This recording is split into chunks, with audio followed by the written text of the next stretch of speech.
This video is brought to you by CuriosityStream. Dear noble ones, this is a special Patreon episode that today is getting released to the public for the first time. Huge thanks to my Patreons for making this video possible. This is episode 1 of the series Enemies of Rome, entirely selected by my Patreons. Enjoy. Hello noble ones and welcome to Enemies of Rome, episode 1, the series where we talk about the civilizations that faced off the Romans historically.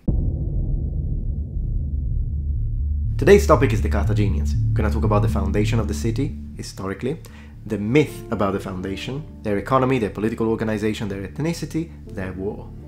Let's deep dive.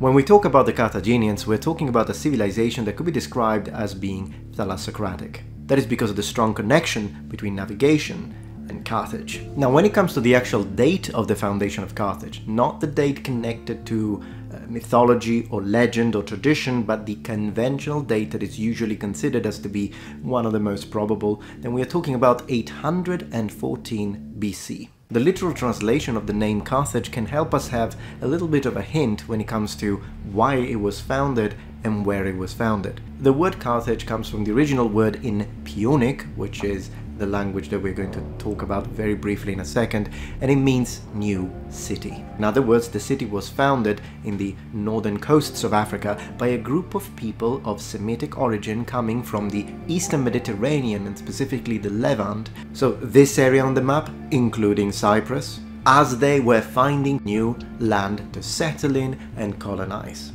So when we talk about the Carthaginians, we're talking about a relocated people, which we normally describe with the name Phoenicians. When we talk about Punic, so the actual Semitic language that these people spoke, it was a variation of Phoenician. And for a connection, the closest spoken language today to the language spoken by the people and the inhabitants and the founders of Carthage would be Hebrew. Look at, for example, the word rabbi in Hebrew and compare it to the word rab, which means chief, in Punic. Differently from what some people may think, the Punic language actually survived the destruction of the city of Carthage, and we have documented evidence that it continued to exist and be used all the way up to 6 AD. Carthage is in its very foundation and in its very origins, it stands as an anti-Rome by definition. And that is not only because of the obvious rivalry of two emerging superpowers in such a close proximity to each other. Yeah, that one is the obvious part. But also because Carthage, differently from Rome, which was built and founded by a man, was built and founded by a woman. Many of you will have heard the name Dido or Dido, depending how you want to pronounce it, meaning the name of the traditional, at least according to the legends, founder or princess of Carthage. Here's the thing.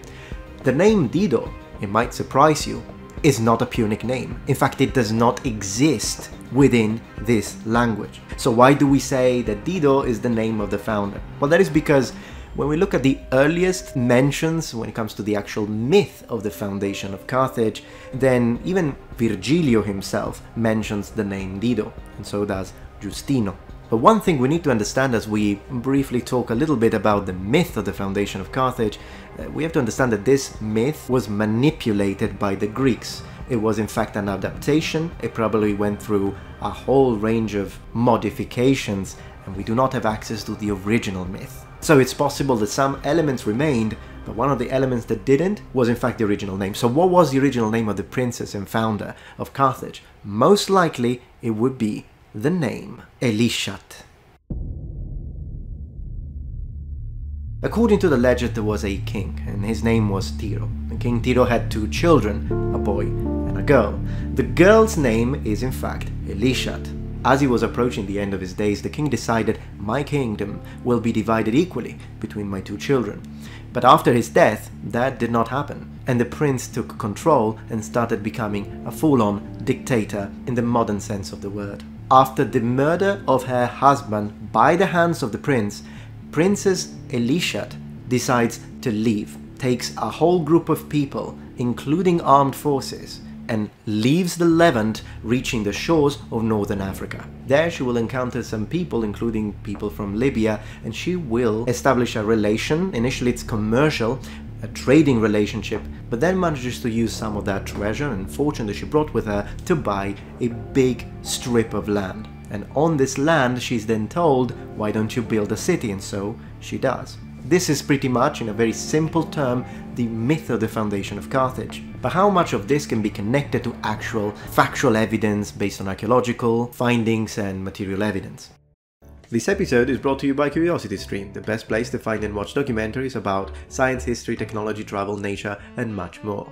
CuriosityStream is a subscription-based streaming service that offers thousands of documentaries and non-fiction titles from some of the world's best film makers, including exclusive originals, plus the deepest collection of documentaries from around the world. One of the reasons why CuriosityStream is a really good choice is because it's deeper than any other streaming services out there, dropping new content every week. The content spans over a wide range of topics, as I was saying, history, nature, technology, but also military history, food, music. There is something for everyone in there. Moreover, CuriosityStream is available not only worldwide, but on a variety of different platforms. You can use it on the web, on TV, through Roku, Xbox Smart TV, Apple TV, Amazon Fire, and of course on all mobile devices. If this is the sort of thing you're interested in, then I highly recommend you to check out CuriosityStream. There are two documentaries that I would like to bring to your attention today. The first one is called Knights. I love how this documentary goes through all the different developments and ages of knights, and I found it very, very entertaining, fun to watch, very well shot, and I think that all of you would enjoy this one. The second one is called Megalopolis, the Ancient World, and it's an absolutely breathtaking reconstruction through computer-generated graphics of cities of the past, and of course the one that I absolutely love, the one about Rome. You've got to watch it, you're gonna absolutely love it. Go to curiositystream.com/Metatron or use my QR code for unlimited access to the world's top documentaries and non-fiction series. And for the fans of the Metatron's channel, you can use the code Metatron for a 25% off. So click the link in the description below or go to curiositystream.com/Metatron to save 25%, and at the same time you will be supporting my channel. And as always, thank you so much to CuriosityStream for sponsoring my video.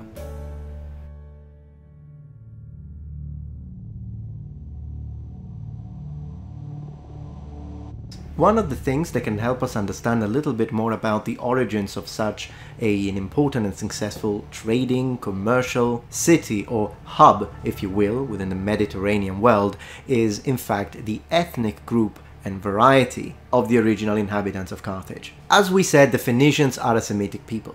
Now, when it comes to the inhabitants of the close regions of that area, particularly in Libya, then we have a lot of Berber populations. And there is no question that these two people intermingled and united. Thing is that both of them would have been light-skinned individuals, so initially Carthage would have been mostly white-looking. Although I don't mean white in the Benjamin Franklin politicized sense. But with time, also because of its geographical location, Carthage will become a melting pot of different ethnicities and different people. We know from documents and archaeology, including the study of skeletal remains and crania, that there was a minority of black people or sub-Saharan Africans that moved and relocated into the city, even having their own enclave. And we also know that we had the addition of other Mediterraneans like some Greeks, Etruscans, and even other Italic people joining and settling into the city. And although it might surprise you, there might even been a very small minority of Celtic people from the Liguria region in Italy. Now, the presence of African individuals in Punic populations from the island of Ibiza, Spain, contribution from physical anthropology, is documented. Archaeological and historical evidence from the Punic period has revealed a possible immigration to Ibiza from African people, and within this framework, as we apply it into Carthage and the regional area in Carthage, we can attest a certain level of dichotomy, which was apparent from the crania. In other words, the results suggest the presence of individuals from both a Caucasoid and a sub-Saharan ancestry within this regional section. What about the political organization of the city? How was Carthage organized when compared to, say, Roma? The city of Carthage was led by a small circle of aristocrats, which created a sort of senate, if you will, called Baim. From this aristocratic senate, you then choose one representative who almost acts as a monarch. So it's a little bit of a mixture of different government types. But even though you have one specific candidate who has more power, he still has to pass his laws and his decisions through the rest of the Senate. This monarch is called a Malk. And if compared to traditional monarchy, even though the Malk, after his death, wouldn't necessarily continue his line into his children, it wasn't unusual to happen. So it wasn't specifically written that way, but it did happen historically. I think if I had to choose one battle to start and understand the political reforms that will happen after 480, it's going to be the Battle of Imera. During this battle, the Carthaginians are defeated by Sicilians from Agrigento and Siracusa, so basically Greeks. And this changes completely the political structure of Carthage as a response to that. It's a complete new reform. The first difference is the fact that the king, or the Malk, even though he's still picked from a member of the Senate, is chosen by a popular assembly. As a single leader, he loses more and more power, and this power is redistributed through the Senate. This is in fact when I believe the Carthaginian Republic becomes an actual republic, closer to how Rome functioned. The center for legislation and legal activity is in the Senate. It is the Senate that passes laws, defines foreign politics, decides if they want to go to war or not, who meet ambassadors from foreign powers. And then they also use the so-called shofet, which can be translated as judges, comparatively to Rome, very similar to Roman consuls. Now, within the Senate, we also have a council, the so-called the Council of 104, the so-called pick and flower of the Senate, if you will, the most important jurisdictional body within Carthaginian senatorship. Now, when it comes to war and Carthage, of course we need to mention and talk about the Punic Wars. But instead of going deeply into each single Punic War, as that would require its dedicated video, which I will make, I wanted to talk about something that perhaps might be news to you. The first encounters with Rome. Now you see, initially, and this might be mind-blowing, but initially the international relationships between Rome and Carthage were actually good. The moment Rome inherits the previously Etruscan-held geopolitical position, its rapport with Carthage was very good in the sense that it was a way to counterbalance and oppose Greece. And the situation becomes sour between Rome and Carthage when they start to contend the biggest island in the Mediterranean Sea, Sicily. Everything begins when a group of people called Mamertini, who were a mercenary band from Campania in southern Italy, occupied militarily the city of Messina in Sicily. They were operating under the desires and wishes of the tyrant of Syracuse. However, they rebel and take possession of the city. But of course, then they are afraid of the imminent military intervention of Syracuse in Sicily. And they decide, hey, let's send two delegations, one to Carthage, one to Rome, to ask for help. Which, to be more specific, it means that they were asking to become a protectorate. Rome refuses, Carthage accepts. When a Carthaginian army reaches Messina, the Carthaginians start to discuss with Syracuse as well. Where can we get more money and power? And that's when the Mamertini contact Rome again. And they tell them, hey, Carthage is here. Can you please help us? Or you're gonna lose all of Sicily. So Rome decides to intervene. And this is the beginning, the casus belli, if you will, of the First Punic War. This is when these two powers decide, oh, you're gonna take Sicily, then I'm gonna take Sicily. Of course, Carthage loses, they stop trying to get Sicily, and they also have to pay an enormous amount of money, or indemnity, we could say, of 1,000 talenti, silver talenti, plus another 2,200 talenti within 10 installments. I know, installments in the classical period. What's interesting is that when we look at the Carthaginian army, of course initially much is taken from the Greek world, just like for Rome. The infantry of a Carthaginian is pretty much an hoplite. What's interesting though is the assimilation of these war tactics, armor, weapons doesn't come from Greece mainland, it comes through Cyprus and colonial Greece in Sicily. And the way I back this up is because Plutarch tells us, while he is describing the Battle of Carimisto in Sicily, 341 BC, that the Carthaginians had 10,000 hoplites with white shields. And then he talks about the splendor of their weapons. We're also told by Plutarch that they had a very disciplined way of marching within their battalions. So let's make sure that when we know that the Romans considered them barbarians, it doesn't mean that they were wild or uncivilized or with no discipline. If anything, they were very disciplined, which is why they they became a very strong opponent for Rome. It was basically another Rome. The most utilized mercenaries among the Carthaginians were actually people from Liguria, so the Liguri, northern Italy, including with some southern Italians, Iberians in Spain, and other slingers, usually from Sardinia. They also used the Numidian light cavalry, even Celts. The actual Libyans were used as a sort of cannon fodder infantry, if you will.